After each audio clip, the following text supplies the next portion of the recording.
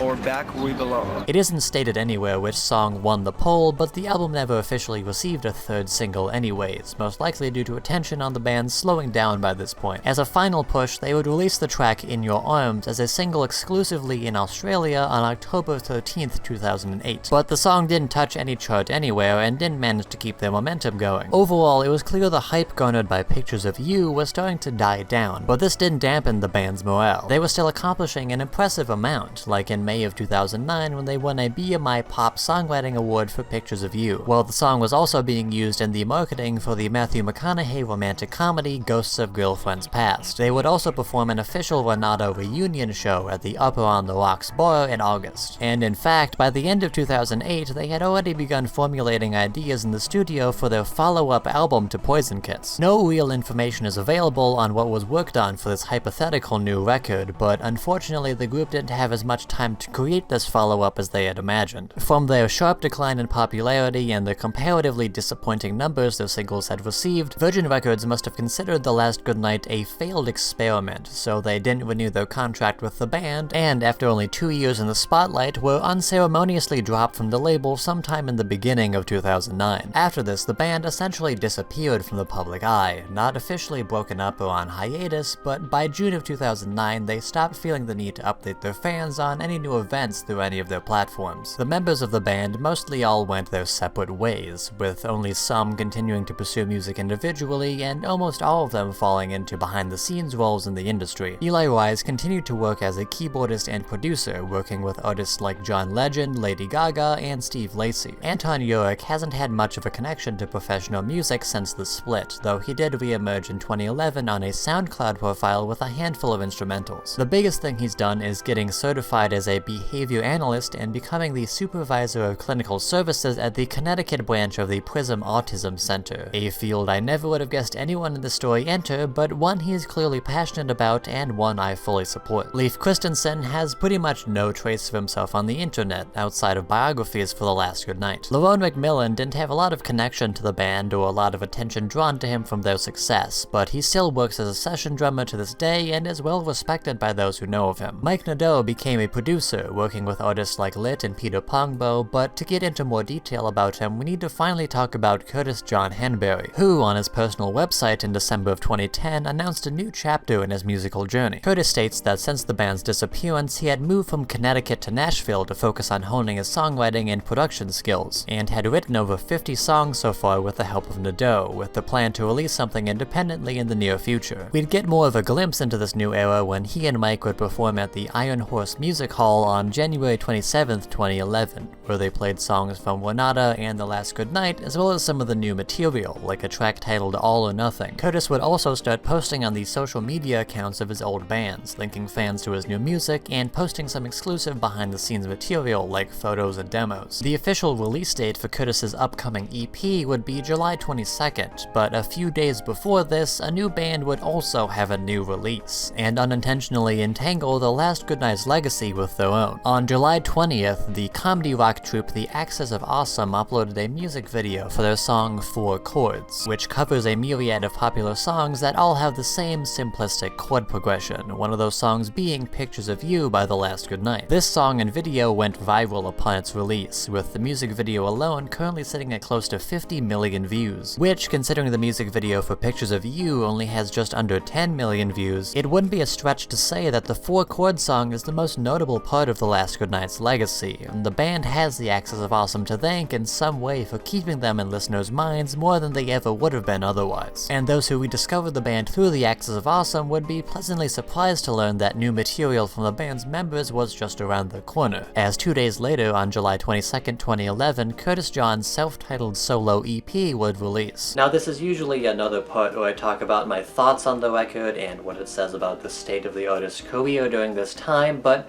unfortunately this EP is nowhere to freely listen to anywhere on the internet, and the only way you can hear it is to purchase the physical CD. A lot of media from around the EP's release has been removed from the web, like promotional videos or early performances, so there isn't much to go off in terms of learning what this stage in Kurtis's career was like. And although I do consider myself a preservationist type, and though it's awkward to give up on my investment in this video at the final official release, I don't have it in me to buy an album I know I'll only listen to once and will most likely not have very strong feelings about. But if you're invested enough in The Last Goodnight story after this to feel compelled into buying it, that at the time of recording this, it's relatively easy to get your hands on. Just remember to upload it to YouTube or something if you do. If it's any consolation, Kurtis described what he had been writing as not all too different from the songs a fan of The Last Goodnight would be familiar with. And from the live performances that are available, the new songs are definitely of the same style and level of quality as the music from their previous projects. So it's not the most overwhelming final release from the band's history, but it's good to see that overall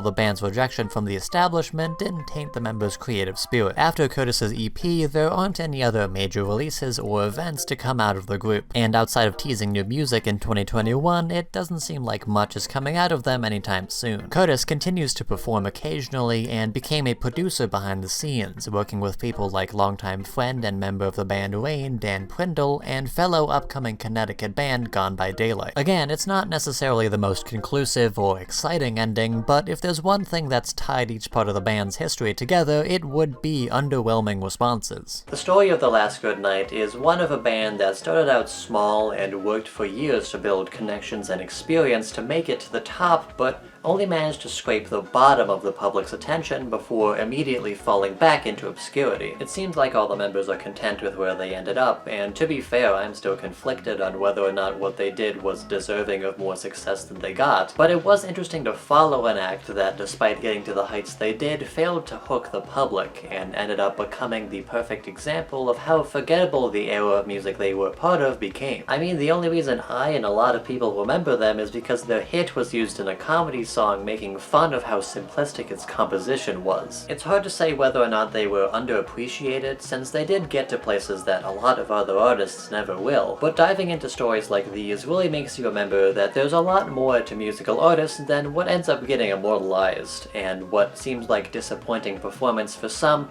might be the end goal for a scrappy group of musicians after almost a decade of constant effort. But all in all, that was the story of The Last Goodnight, probably the most forgotten band of the 2000s. So, if you want to be hung on the barnyard wall for the world to see, be sure to like this video. And if you want to remind us all of what we could have been, then make sure to subscribe. And I'll see you all in the next video.